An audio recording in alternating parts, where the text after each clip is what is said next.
Hello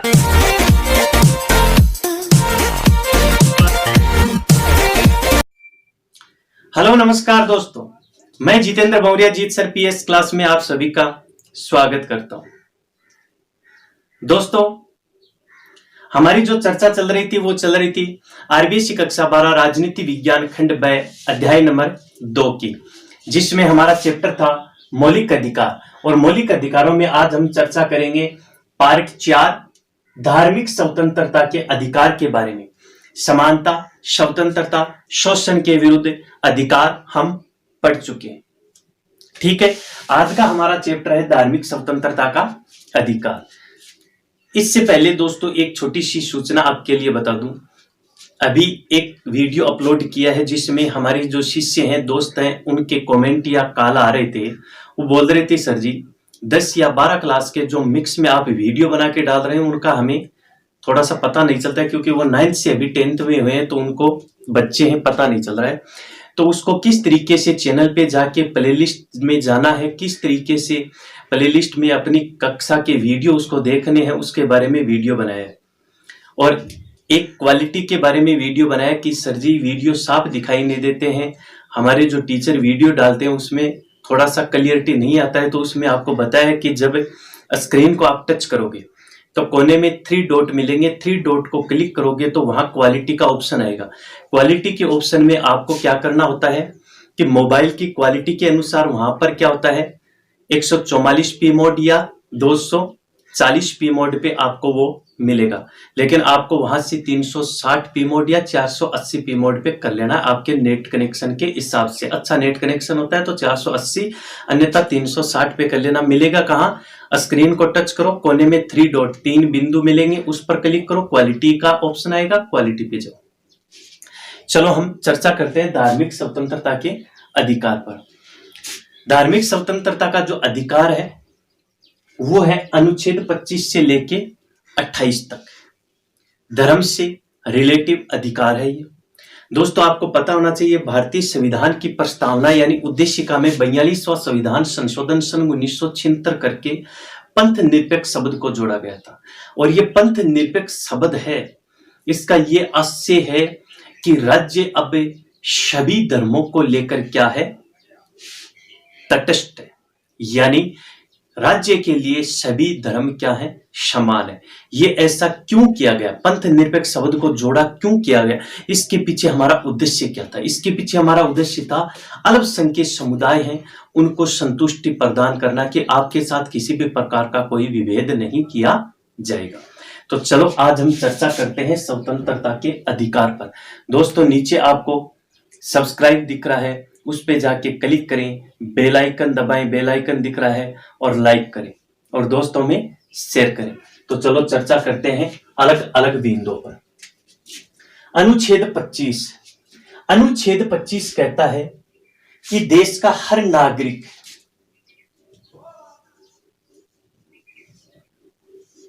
किसी भी धर्म को क्या कर सकता है, अपना सकता है, यानी स्वीकार कर सकता है, या फिर हम कह सकते हैं अंगीकार करना।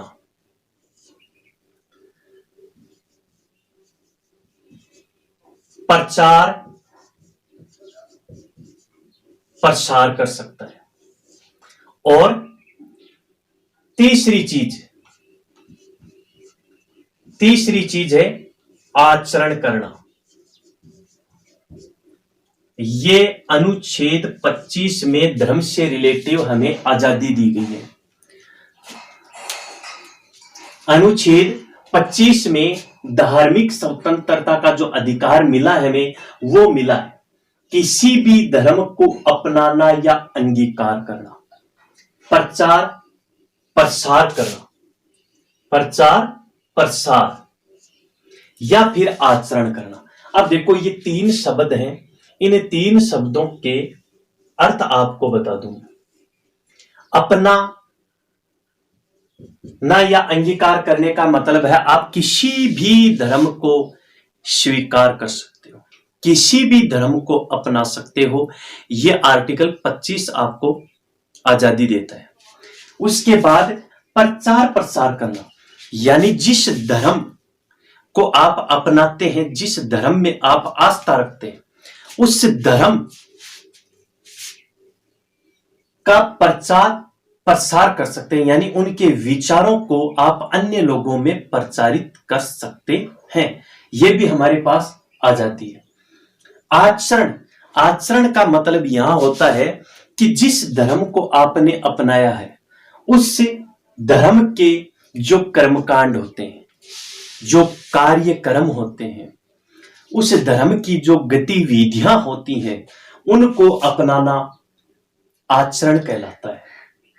तो आर्टिकल 25 में हमें क्या आजादी दी गई है कि हम किसी भी धर्म को अपना सकते हैं या अंगीकार कर सकते हैं, यानी स्वीकार कर सकते हैं।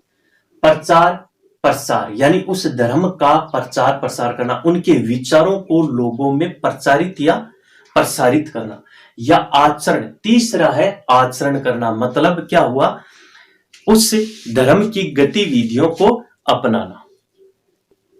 अब है आपका आर्टिकल अनुच्छेद, यानी आर्टिकल 25(1). 25(1) कहता है कि ये जो हमें धार्मिक आजादी मिली हुई है, इस धार्मिक आजादी पर प्रतिबंध भी लगाया जा सकता है। प्रतिबंध लगाने का मतलब है कि राज्य द्वारा निर्बंधन भी किया जा सकता है। क्या किया जा सकता है? निर्बंधन भी किया जा सकता है, यानी इस पर बंधन लगाए जा सकते हैं। बंधन लगाने की 3 प्रकार की स्थितियां होती हैं। लोक व्यवस्था को मद्देनजर रखते हुए, सदाचार को मद्देनजर रखते हुए और स्वास्थ्य को मद्देनजर रखते हुए। जैसे दोस्तों मैं बता दूं आपको, यहां पर जो ये निर्बंधन की बात आई है, देखो राज्य सरकार है वो किस तरीके से निर्बंधन यानी उस पर प्रतिबंध लगाती है। कई बार क्या होता है, कोई भी पर्व होते हैं, कोई भी त्योहार होते हैं, उस पर तांडव नृत्य किया जाता है, मानव खोपड़ियों के साथ नृत्य किया जाता है, या शायद आपको पता होगा हथियारों के साथ नृत्य किया जाता है।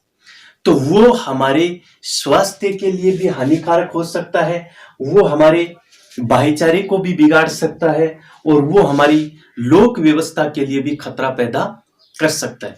तो ऐसी स्थिति में राज्य क्या कर सकता है, हमारे इस प्रकार के कार्यक्रम पर प्रतिबंध लगा सकता है।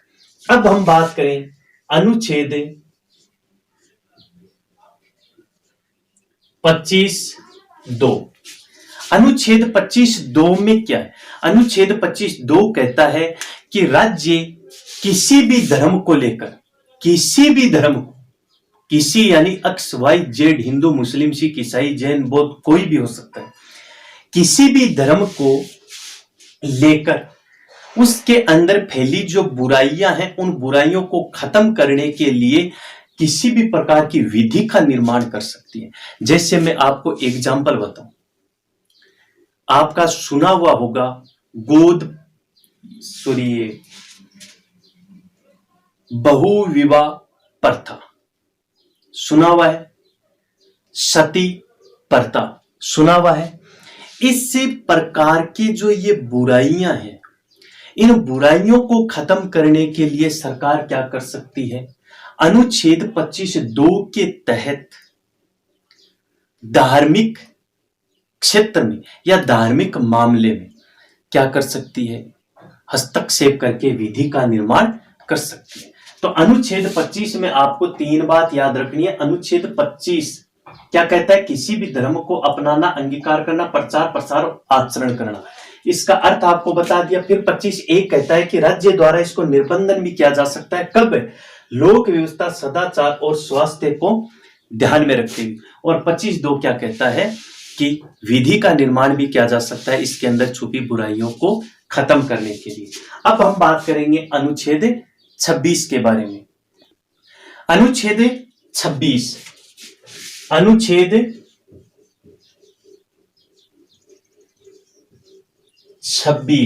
अनुच्छेद 26 कहता है धार्मिक कार्यों के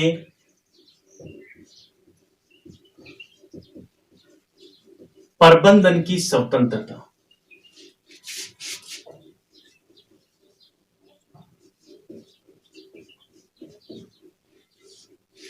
धार्मिक कार्यों के प्रबंधन की स्वतंत्रता। धर्म के आधार पर बने जो संप्रदाय होते हैं, संप्रदाय किसको कहते हैं दोस्तों? संप्रदाय शब्द का मतलब होता है किसी एक धर्म में आस्था या विश्वास रखने वाले लोगों का समूह है। किसी एक धर्म में आस्था या विश्वास रखने वाले लोगों का जो एक समूह होता है वो होता है संप्रदाय। उसको अपने धार्मिक कार्यों की व्यवस्था करना, प्रबंधन का मतलब होता है व्यवस्था करना। वो अपने धार्मिक कार्यों की आंतरिक व्यवस्था कर सकते हैं, उसको ये आजादी मिली हुई होती है। अब किस प्रकार की वो मतलब व्यवस्था कर सकते हैं, अब किस प्रकार के वो प्रबंधन कर सकते हैं? जैसे अपने धार्मिक कार्यों के विषय के बारे में, धार्मिक कार्यों के प्रबंधन की स्वतंत्रता। तो धार्मिक कार्यों के प्रबंधन की बात आती है तो वहां पर आपको पता है संपत्ति की आवश्यकता पड़ती है। तो संपत्ति अर्जन करना, अर्जन करना का मतलब होता है अर्जित यानी प्राप्त करना, और उस संपत्ति के स्वामित्व का प्रबंधन करना। आगे बात समझ में? यह है आपका धार्मिक कार्यों के प्रबंधन की स्वतंत्रता। अब यहां पर जो बात ध्यान में रखने योग्य है वो ये है कि यह जो अधिकार है यह लोगों द्वारा यानी व्यक्तियों द्वारा स्थापित कोई संस्था है उस पर ही लागू होती है। मान लीजिए संसद द्वारा अधिनियमित अगर कोई संस्था है तो उस पर धार्मिक कार्यों के प्रबंधन की स्वतंत्रता लागू नहीं होती है। जैसे मुस्लिम अलीगढ़ जो विश्वविद्यालय है वो हमारे देश की संसद के द्वारा क्या है? अधिनियमित है, यानी संसद द्वारा विधि के अनुसार उसका स्थापना की गई है, तो उस पर धार्मिक कार्यों के प्रबंधन की स्वतंत्रता लागू नहीं होती है। यह है हमारा आर्टिकल 26। अब है आर्टिकल 27। अनुच्छेद 27। अनुच्छेद 27 है धार्मिक अभिवृद्धि हेतु कर से मुक्ति।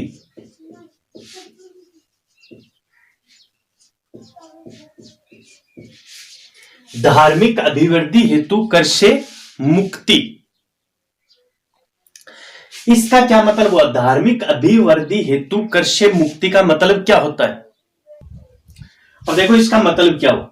धार्मिक अभिवृद्धि हेतु कर से मुक्ति का मतलब हुआ, मान लीजिए ये एक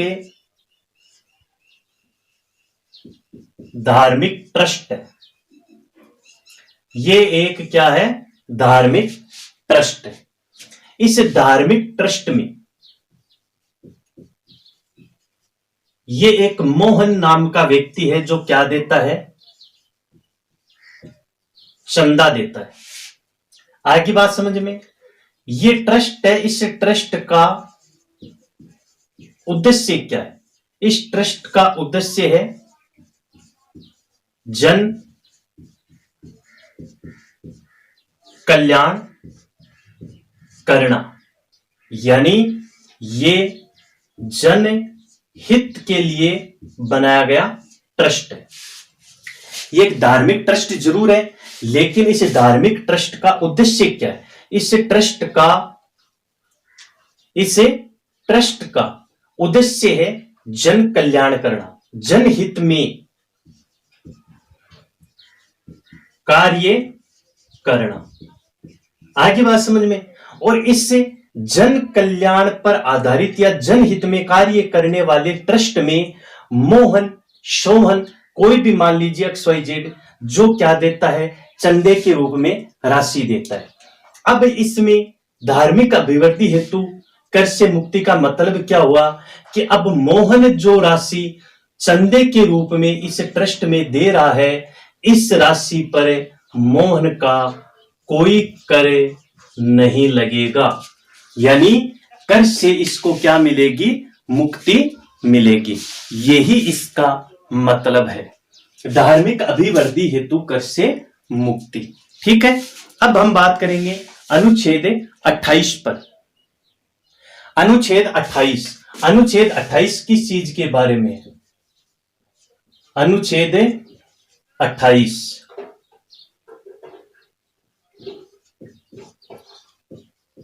शिक्षण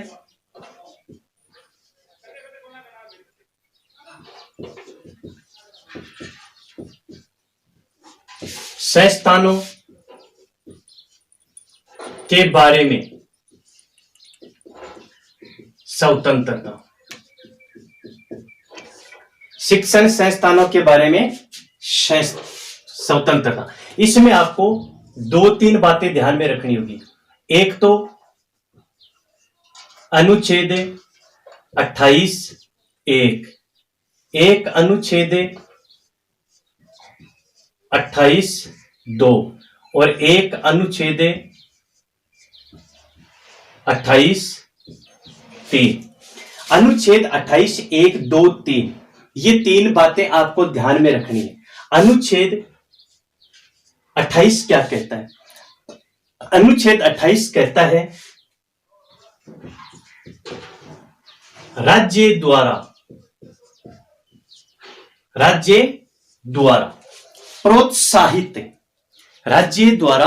प्रोत्साहित अगर कोई शिक्षण संस्था है तो उसमें किसी भी प्रकार की कोई धार्मिक संस्था क्या नहीं दे सकती? धार्मिक शिक्षा नहीं दे सकती।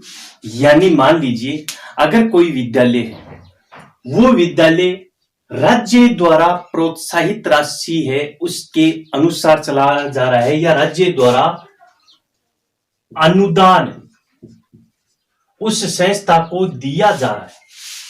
समझिए आप, 28(1) क्या कहता है? राज्य द्वारा अनुदान दी जाने वाली जो संस्थाएं हैं या राज्य द्वारा प्रोत्साहित की जाने वाली जो संस्थाएं हैं, उन संस्थाओं में धार्मिक शिक्षा का निषेध किया गया है, यानी उसमें कोई धार्मिक शिक्षा नहीं दी जा सकती। नंबर 1। 28(2) क्या कहता है? 28(2) कहता है कि निजी धार्मिक जो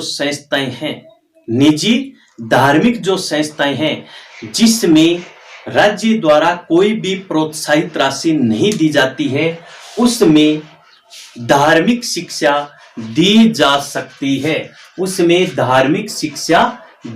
जा सकती है। तीसरा क्या कह रहा है? तीसरा कह रहा है कि राज्य द्वारा प्रोत्साहित जो भी संस्थाएं हैं उनमें अगर कोई भी धार्मिक शिक्षा दी जाती है तो उसके लिए किसी भी व्यक्ति को धार्मिक शिक्षा लेने के लिए बाध्य नहीं किया जा सकता है। तो अनुच्छेद 28(1), 2, 3 तीनों को फिर से सुन लो आप अपनी भाषा में, जैसे मैं आपको बताऊं। मान लो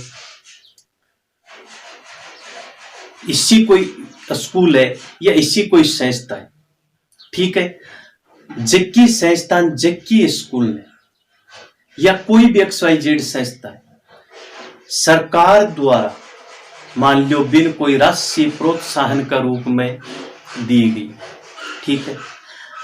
अगर यहाँ के स्कूल कोई धार्मिक शिक्षा देवे तो वह है निषेध। और अगर मान लो अपनी कोई निजी संस्था है जबकि में सरकार को कोई लेनो देनो को नहीं, बेम आपा के कस कहा धार्मिक शिक्षा देश का। तीसरी बात भाई आगे जबकि ऊपर है एक में कि सरकार द्वारा मान लो प्रोत्साहित राशि भी दी जा रही है और भी में धार्मिक शिक्षा भी दी जा रही है, तो बात धार्मिक शिक्षा लेनी अपने लिए जरूरी को नहीं, मतलब आपा बिन लेने के लिए के को नहीं, बाध्य को नहीं। आगे बात समझ में? तो 25 बता दिया, 26 बता दिया, 27 बता दिया और 28 बता दिया। ये आपका धार्मिक स्वतंत्रता का अधिकार है। ठीक है, अगला जो अधिकार है हमारा, अगला जो अधिकार है नंबर 5, वो कौन सा है?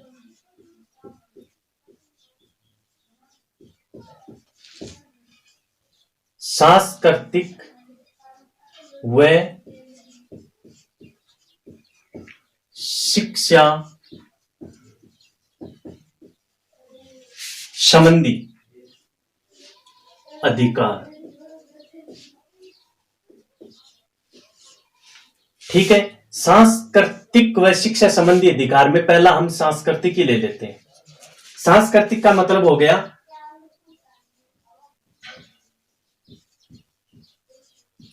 अल्पसंख्यक जो होते हैं, अल्पसंख्यक जो वर्ग है, अल्पसंख्यक वर्गों के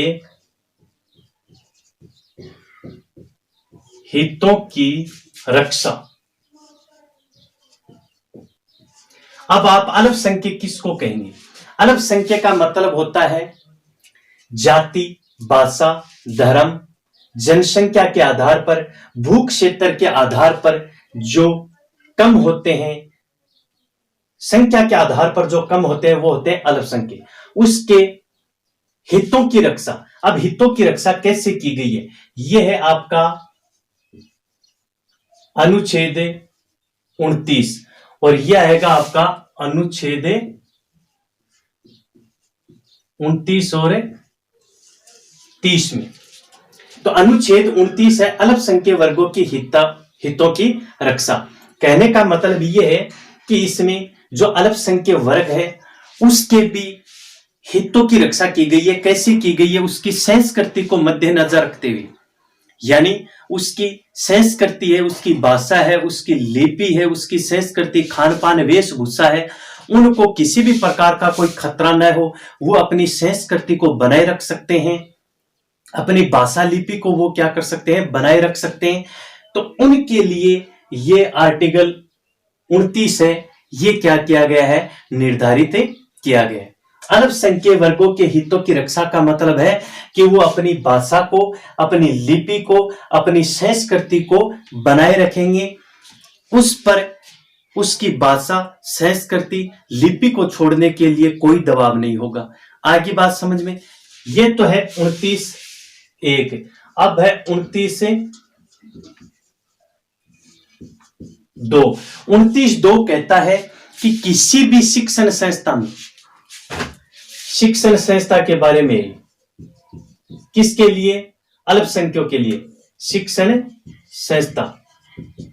29(2) कहता है किसी भी शिक्षण संस्था में जाति, भाषा, धर्म, लिंग, वर्ण, जन्म स्थान के आधार पर उसको शिक्षा से क्या नहीं किया जाएगा, वंचित नहीं किया जाएगा। तो ये हो गया आपका सांस्कृतिक संबंधी अधिकार, यानी यह आ जाएगा आपका 29 में और यह आ जाएगा आपका 30 में। तो सांस्कृतिक में आ गया आपका 29(1) अल्पसंख्यक वर्गों के हितों की रक्षा, मतलब वो अपनी जात, वो अपनी लिपि, भाषा, संस्कृति को बनाए रखेंगे, उसको ये अधिकार दिया गया ताकि किसी भी प्रकार का उस पर कोई दबाव डालकर उसको ये उससे वंचित नहीं किया जा सके। और 29(2) में साथ में कहा गया है कि किसी भी प्रकार की शिक्षण संस्था में उसको जाति, भाषा, धर्म, वर्ण, लिंग के आधार पर वंचित नहीं किया जाएगा शिक्षा से। अब हम बात करेंगे अनुच्छेद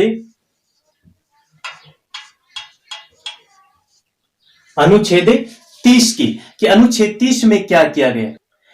अनुच्छेद 30 की बात करें तो ये कहता है शिक्षण संस्थाओं की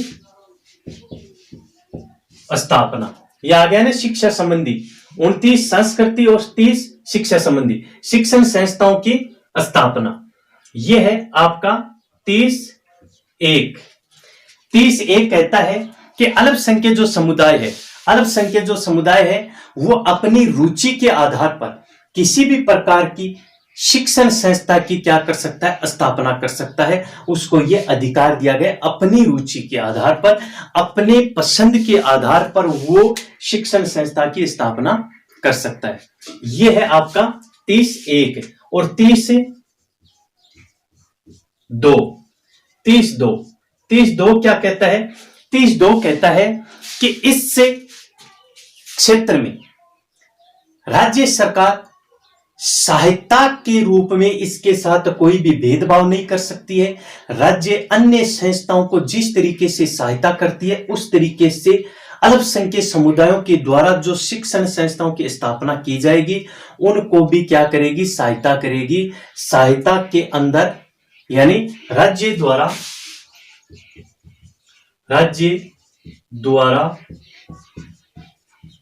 सहायता के रूप में